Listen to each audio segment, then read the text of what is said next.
চিন্তু সন্ন্যাসী হোৱা ৰহস্যকে আহক বন্ধুসকল জানিব চেষ্টা কৰোঁ। চিন্তু আৰু মণ্টু নলে গলে লগা বন্ধু আছিল। দুয়ো একেলগে এখন মহাবিদ্যালয়ত পঢ়া-শুনা আৰু খেল ধেমালি কৰিছিল। চিন্তু মণ্টুতকৈ পঢ়া-শুনাত ভাল আছিল। চিন্তুৰ দেউতা মদাহী আছিল।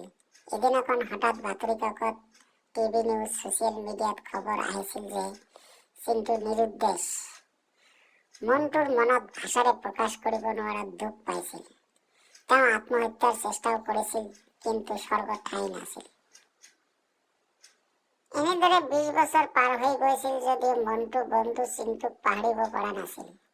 এদিনাখন প্ৰখৰ ৰ'দত মণ্টু পথাৰত গৰু এৰি দিবলৈ যাওঁতে দূৰৈৰ পৰা দেখিলে যে এজোপা বটগছৰ তলত এজন সন্ন্যাসী বহি আছে। লাহে লাহে তেওঁ সন্ন্যাসীজনৰ ওচৰলৈ গ'ল, কিন্তু মণ্টু সন্ন্যাসীজনক চিনিব পৰা নাছিল, যদিও সন্ন্যাসীজন বন্ধু মণ্টুক চিনা পাইছিল আৰু দুয়ো হুকহুকাই কান্দিছিল। তেতিয়া মণ্টু বন্ধুক চিন্তুক সুধিছিল, তুমি সন্ন্যাসী হলা কেনেকৈ? চিন্তুৱে ক'লে, ক'বলৈ গ'লে দুখ লাগে, ইয়াৰ বহু কাৰণ আছিল। মণ্টুৱে ক'লে, কোৱা বন্ধু কোৱা, দুখ যদি শ্বেয়াৰ নকৰা মন কষ্ট পায়। চিন্তু ক'লে, মই এজনী বিধৱা মহিলাক বিয়া কৰাইছিলোঁ। তাইৰ এজনী জীয়েক আছিল। জীয়েকজনীক মোৰ দেউতাই বিয়া কৰালে। তো মোৰ ছোৱালী মোৰ মা হৈ গ'ল। দেউতাৰ ঘৰত এজনী ছোৱালীৰ জন্ম হ'ল আৰু তাই মোৰ ভণ্টি হৈ গ'ল। কিন্তু মই তাইৰ আইতাকৰ গিৰিয়েক, হয়নে নহয়?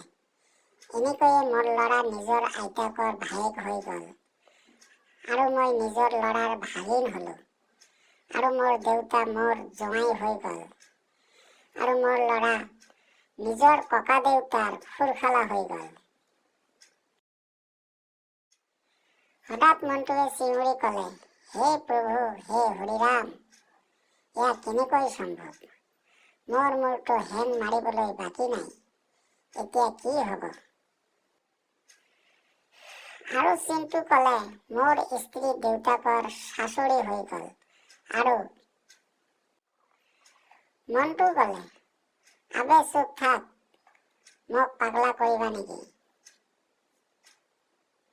তেতিয়া চিন্তুৱে ক'লে, এই সম্পৰ্কবোৰৰ সম্পৰ্কে বুজিবৰ বাবে টানা 20 বছৰ মাউণ্ট এভাৰেষ্টৰ গুহাত তপস্যা কৰি যি সান্নিধ্য লাভ কৰিছিলোঁ, তাতে বুজি পাইছিলোঁ যে মদাহীৰ কোনো জাত পাতৰ ভেদাভেদ নাই।